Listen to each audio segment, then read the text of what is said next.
ಶ್ರೀ ರೇಣುಕಾ ಯಲ್ಲಮ್ಮ ದೇವಸ್ಥಾನದ ಪ್ರತಿ ಹುಣ್ಣಿಮೆ ದಿವಸ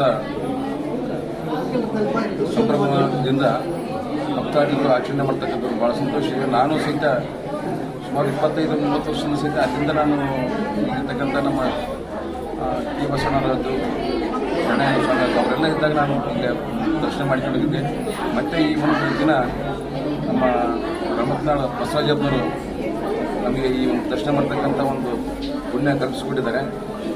ಅವರೆಲ್ಲರಿಗೂ ನಾನು ಒಂದು ಧನ್ಯವಾದ ಸಲ್ಲಿಸ್ತಾರೆ. ಜೊತೆಗೆ ಈ ಒಂದು ಅಮ್ಮನ ಆಶೀರ್ವಾದ ಈ ಒಂದು ಪಟ್ಟಣದ ಎಲ್ಲ ನಾಗರಿಕರಿಗೆ ಇರಲಿ ಅಂತೇಳಿ ನಾನು ಬೇಡಿಕೊಂಡು ನನ್ನ ಮಾತು. ತಾಯಿ ರೇಣುಕಾ ಯಲ್ಲಮ್ಮ ತಾಯಿಯ ಒಂದು ದರ್ಶನ ಭಾಗ್ಯ.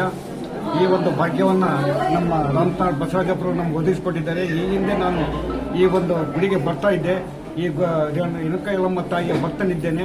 ಅದೇ ತೆರನಾಗಿ ರೇಣುಕಾ ಯಲ್ಲಮ್ಮ ಆಶೀರ್ವಾದ ನಮ್ಮೆಲ್ಲ ನಾಗರಿಕರಿಗೆ, ಗಂಗಾವತಿ ಎಲ್ಲ ನಾಗರಿಕರಿಗೆ ಇರಬೇಕು. ಯಾಕಂದರೆ ಆ ತಾಯಿದು ನಾನು ಸೀರಿಯಲ್ ನೋಡ್ತಾ ಇದ್ದೇನೆ.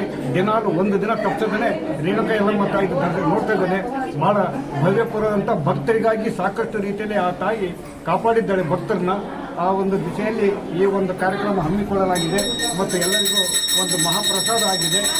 ಇದು ನಮ್ಮ ಪುಣ್ಯ ಭಾಗ್ಯ ಅಂತ ನಾನು ಕಲಿಸಿಕೊಂಡು ಈ ಒಂದು ನಿರಂತರವಾಗಿ ನಡೀತಾ ಇದೆ. ಇನ್ನು ಮುಂದೆ ನಡಿಬೇಕು, ಬಸವರಾಜಪ್ಪನವರ ಒಂದು ನೇತೃತ್ವದಲ್ಲಿ ಇದು ನಡಿಬೇಕು ಅಂತ ಒಂದು ಹೇಳಿ ಆ ತಾಯಿ ಆಶೀರ್ವಾದ ನಮ್ಮೆಲ್ಲರ ಮೇಲೆ, ಗಂಗಾವತಿ ನಾಗರಿಕರ ಮೇಲೆ, ತಮ್ಮೆಲ್ಲರ ಮೇಲೆ ಇರಬೇಕು ಅಂತ ಕೇಳ್ಕೊಂಡು ಸಾರ್ವಜನಿಕರಿಗೆ ತಿಳಿಸುವುದೇನೆಂದರೆ ಗಂಗಾವತಿ ನಗರದ ಅಂಗಡಿ ಸಂಗಮ ಕ್ಯಾಂಪಿನ ನಗರದಲ್ಲಿರುವಂಥ ಒಂದು ಅತ್ಯಂತ ಶ್ರೇಷ್ಠವಾದ ದೇವಸ್ಥಾನ ಅಂದರೆ ಅದು ರೇಣುಕಾ ಯಲ್ಲಮ್ಮ ತಾಯಿ ದೇವಸ್ಥಾನ.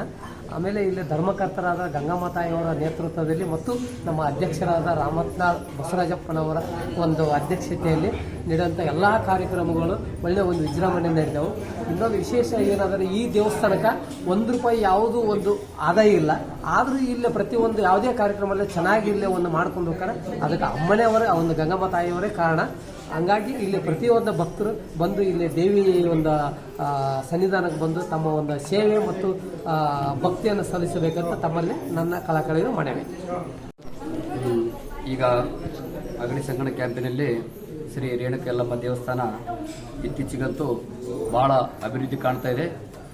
ಇತ್ತೀಚೆಗೆ ಅಧ್ಯಕ್ಷರಾಗಿರ್ತಕ್ಕಂಥ ಬಸವರಾಜಪ್ಪ ರಮತ್ನಾಳ್ ಅವರ ನೇತೃತ್ವದಲ್ಲಿ ಮತ್ತು ಮಾತಾಡುವ ದೇವರಾಗಿರ್ತಕ್ಕಂಥ ಗಂಗಮ್ಮನವರ ಒಂದು ನೇತೃತ್ವದಲ್ಲಿ ಸಹಯೋಗದಲ್ಲಿ ಮತ್ತು ಸರ್ವ ಸದಸ್ಯರು ಮತ್ತು ಭಕ್ತಾದಿಗಳ ಒಂದು ಅನುಪಸ್ಥಿತಿಯಲ್ಲಿ ಎಲ್ಲ ಕಾರ್ಯಕ್ರಮಗಳು ಬಹಳ ವಿಜೃಂಭಣೆ ನಡೀತಿದ್ದಾವೆ.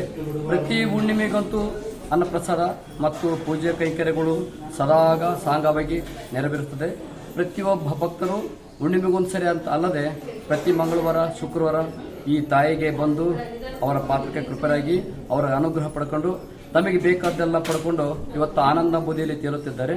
ಈಗ ಗಂಗಾವತಿ ತಾಲೂಕಿನ ಪೈಕಿ ಅಂತಂದರೆ ನಮ್ಮ ಒಂದು ಈ CBS ಸರ್ಕಲ್ನ ಪ್ರಕಾರ ಅಗಡಿ ಸಂಗಣ ಕ್ಯಾಂಪ್ನಲ್ಲಿರ್ತಕ್ಕಂಥ ಶ್ರೀ ರೇಣುಕಾ ದೇವಿ ಯಲ್ಲಮ್ಮ ದೇವಸ್ಥಾನ ಕೂಡ ಇತ್ತೀಚೆಗಂತೂ ಬಹಳ ಒಂದು ಪ್ರಚಾರ ಪಡೀತಿದೆ. ಪ್ರತಿಯೊಬ್ಬ ಭಕ್ತಾದಿಗಳ ಬಾಯಲ್ಲಿ ಅವರವರ ಒಂದು ಭಕ್ತಿ ಮತ್ತು ಅವರವರ ಬೇಡಿಕೆ ಈಡೇರಿಸುವುದನ್ನು ಅವರು ಹೇಳಿಕೊಳ್ಳೋದ್ರೊಡನೆ ನಮಗೆ ಬಹಳ ಒಂದು ರೋಮಾಂಚನ ಆಗ್ತದೆ. ಮತ್ತು ಈಗ ಮುಂದಾದರೂ ಕೂಡ ಪ್ರತಿ ಹುಣ್ಣಿಮೆಗೆ ಯಾರಾದರೂ ಒಂದು ಅನ್ನ ಪ್ರಸಾದ, ಅನ್ನ ಸೇವೆ ಮಾಡಿಸ್ಬೇಕಂತ ಇಚ್ಛೆ ಉಳ್ಳವರು ಇಲ್ಲಿ ಒಂದು ಟ್ರಸ್ಟಿಗೆ ಬಂದು ಮುಂದಿನ ಹುಣ್ಣಿಮೆಗೆ ನಮ್ಮದು ಇವತ್ತು ಅನ್ನಪ್ರಸಾದ ಇರುತ್ತದೆ ಅಂತ ತಿಳಿಸಿಕೊಟ್ರೆ ಅತಿ ಭಕ್ತಿಯಿಂದ ಅದ್ಧೂರಿಯಿಂದ ನಾವು ಅದನ್ನೆಲ್ಲ ಕಾರ್ಯಕ್ರಮ ನಡೆಸಿಕೊಡ್ತೀವಿ. ಇದರೊಳಗೆ ಏನಾದರೂ ಕೂಡ ಭಕ್ತಾದಿಗಳಿಗೂ ಚೂರು ಹೆಚ್ಚು ಕಡಿಮೆ ಆದರೂ ಕೂಡ ಟ್ರಸ್ಟ್ ಯಾವತ್ತೂ ಒಂದು ಜವಾಬ್ದಾರಿ ತಗೊಂಡು ಮಾಡ್ತಾ ಇರ್ತದೆ.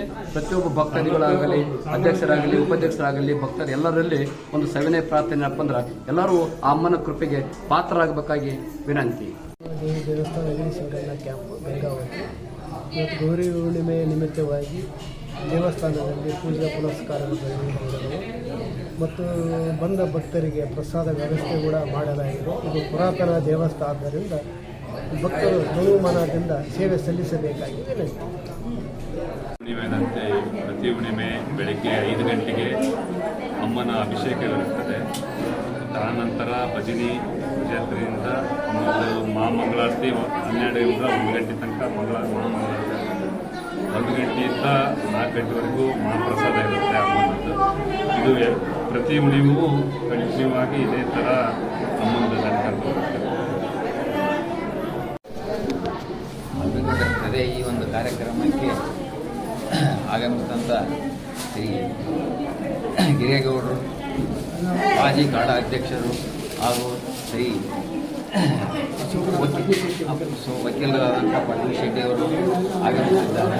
ಅವರಿಗೆ ನಮ್ಮ ಗುಡಿ ದೇವಸ್ಥಾನದ ವತಿಯಿಂದ ಅಧ್ಯಕ್ಷರ ನೇತೃತ್ವದಲ್ಲಿ ಅಮ್ಮನ ಕಡೆಯಿಂದ